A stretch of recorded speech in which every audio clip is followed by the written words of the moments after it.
My name is Caden Kubler, and this is how I worked the Super Bowl and interviewed Patrick Mahomes and Jalen Hurts. Let's start from the very beginning. A week before Super Bowl opening night, I received an email from my journalism school at Arizona State that they needed somebody to be the main talent for Media Week. I applied and I got the job. I couldn't believe that I'd be working the Super Bowl interviewing my favorite athletes. I was drafting questions all weekend knowing that this was my opportunity to put my name on the map. Monday morning arrived and the excitement and anxiety started to build. I had 2 huge exams in the morning that made things even crazier. Once I finished class, I headed down to Phoenix to go pick up my credentials. This was the most surreal moment for me, picking up my Super Bowl credentials. They had 15 signs all over the building that filming was prohibited, so I couldn't film myself picking them up. But I scooped them and headed to Radio Row to meet my producer and camera team. The convention center was massive, and Radio Row had around 100 booths where radio stations and other shows were going live from. The Pat McAfee show and the Mad Dog show with Chris Russo were down there. I was freaking out seeing these guys throughout the week. We game planned down at our booth and then we were off to media day. Heading over to the Sun Stadium where it was being held, the Chiefs and Eagles fans were everywhere. Once we got through security, we headed towards the floor where the players would be. We got there early to set up before the huge wave of reporters showed up. On the floor, ESPN and Fox were already doing their live shows. Adam Schefter, Scott Hansen, and Sugar Sean were all walking around. The Eagles came out first for their media day interviews. Every reporter and camera was already set up at Hertz, so I waited by Miles Sanders first. The Eagles had their hype video play and the crowd was going crazy. After the intro, the players walked into their booths, Sanders looked at me, and it was go time. Hey Miles, after last season, some questioned whether you were still an elite back in this league. You responded by having the best season of your career, including being top 10 in rushing yards and rushing touchdowns. Did you feel you had something to prove in the beginning of the season? And if so, how did that carry you throughout this past year? Absolutely. I always play with a big chip on my shoulder. Every year it doesn't really change, but this year was kind of one of them years where I just wanted to make everybody feel me. So just took it upon myself to just control what I could control and just go out there and ball out every game, every time I touch the ball and make everybody pay for it. Thank you. Good luck.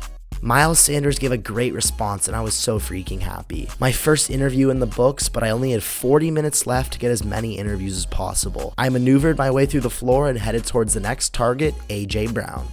AJ, the connection between you and Jalen has been so special this season. How would you describe your relationship with Jalen on and off the field?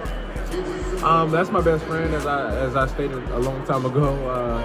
I think me being best friends has helped out tremendously, on the field because we can hold each other accountable. There's no ego involved, so I think that plays a huge part. Brown also gave a good answer, but I was ready to wait the rest of the time to interview Hurts. I slowly snuck to the front and finally got to interview Jalen Hurts. Hey Jalen, every time you step on the field, you play with swag and confidence. With all the times you've been knocked down in your career, where do you get the confidence to keep bouncing back? I think I lean on the foundation that I just spoke on. I lean on the foundation. The habits I created as a kid, what my parents instilled in me, and most importantly, the things that I've experienced, joyful and painful, to find it within myself. I feel like I never lost faith throughout everything. So I've just been very diligent with that. I tried to be consistent in those, regardless of the circumstances, just be what God called me to be who I am. Thank you. Good luck in the Super Bowl. During my experience of interviewing these players throughout the week, Jalen Hurts is one of the most well-spoken athletes I've ever heard. He is a class act and gives everything to God. I often speak about John 13:7.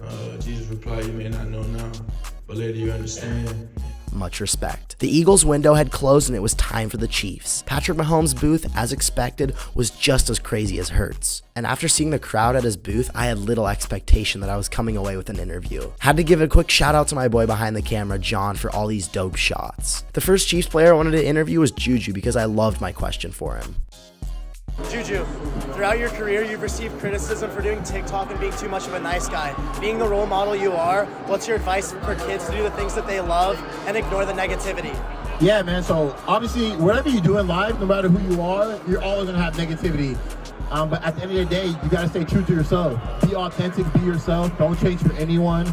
And yes, I was doing TikTok and I still do TikTok.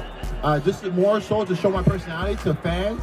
And I promise you, I have more fans that are really not football followers because of the outside social media world.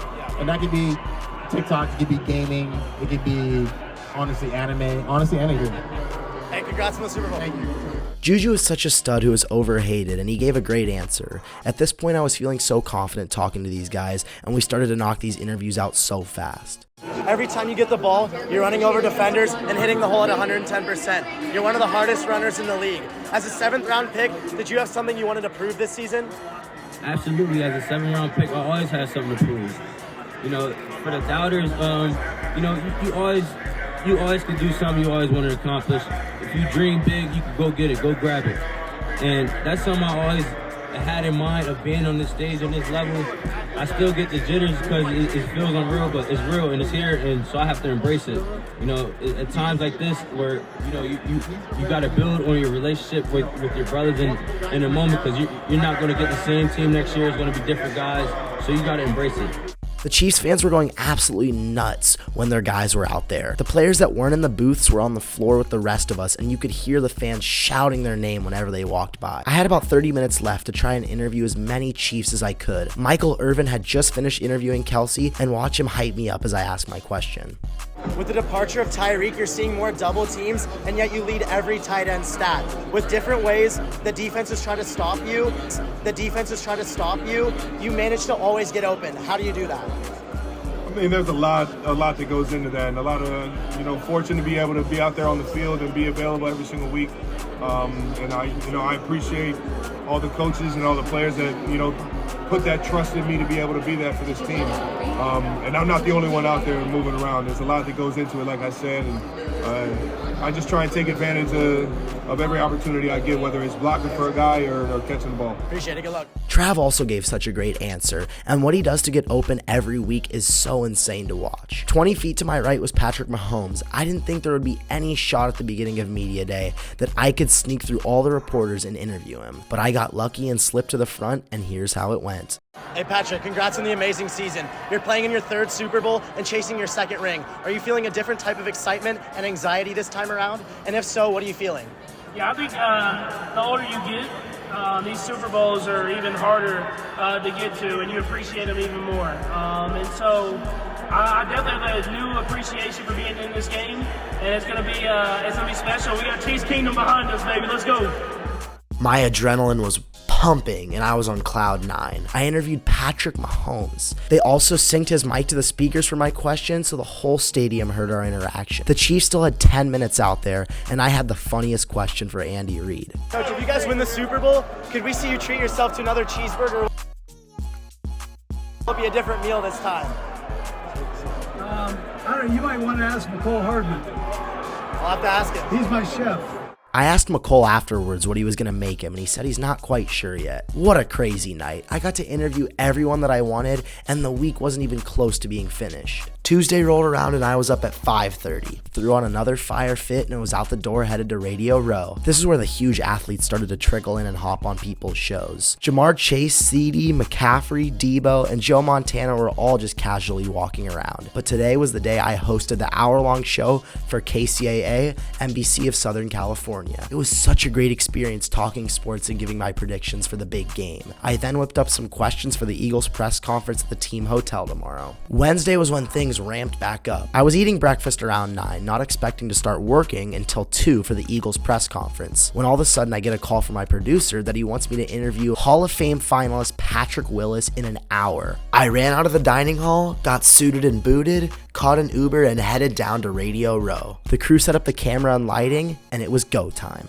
I interviewed Patrick for 10 minutes and he was such a great dude. The quality was terrible when being recorded from Zoom, and that's why it looks like it was recorded on a potato. I immediately left Radio Row and had to catch a ride to the Eagles team hotel 30 minutes away. I wish I filmed the crazy security to get into the hotel. Driving there was only one road in or out with multiple police cars at the beginning. The first checkpoint was to check for our media credentials. Then there was another one where the car had to be turned off with all the windows down while 2 dogs searched the car. This was wild, but we were good to go and we were in the hotel. Sirianni was up first at the main press conference, followed by Hurts. Once they were done, we moved to the 2 other rooms. In the closest connecting room, most of the team was sitting at tables for one-on-one interviews. The room next to that had 10 smaller pressers for the other bigger named players. I had some lighter-hearted questions for Brandon Graham, so I went to his booth first. What's going on, Brandon? Hey, congrats on the amazing season, man. Who is popping up mostly on your pregame playlist in 2018, and who's popping up mostly now? And who was popping up? I mean, Meek Mill was that year, 2018. That was Meek Mill for sure. And then this year, I kept it Philly. We went Lil Uzi. Okay. And another question here. Do you think you're the biggest trash talker in the league? And if not, who do you think is? We've gotten some Gardner Johnson. Hey, you know what? I got to give it to Gardner. Gardner definitely, sometimes when I'm kind of quiet, he's like, bro, what you doing? Where you at? Where you at? I need you. You know, and I got to give it to him. He all the time. So if I got to give it to him, I love to give it to my teammate, CD, for sure. But, you know, I do feel like I have fun with it. I definitely have fun with it. I could be up there. And I don't really know too many that I can remember offhand that, you know, kind of fought back with me and go back and forth. So I will have to just go with myself right now. Then we headed into the room for the one-on-one interviews. I wanted to see what some of the guys were listening to before the game, so I asked the Slim Reaper first. What's been on the pregame playlist recently? Anything new? Nah, I just be up and down from R&B to rap, depending on how I feel. Who's your favorite artist right now? My favorite artist will always be the Boost. I also talked to Eagles kicker Jake Elliott to see what his plans were for halftime. Last season, Bengals kicker Evan McPherson stayed out during the halftime show. Could we see you do the same thing? No, not me. I'm going to be worried about my Uncrustables and my water back in the locker room. I also talked to a few other guys, CJ Gardner-Johnson and former Husker Cam Jurgens. Go Big Red, baby. But another great day was in the books. The next day we had an interview with the Bus, Jerome Bettis and the Peanut Bus. I was filming for this one, but it was such a dope experience listening to him talk about modern day football versus when he played. What a week. It still fully hasn't sunk in what I did. This was a crazy first vlog on the channel and I think it was a banger, and I don't think it'll be the last.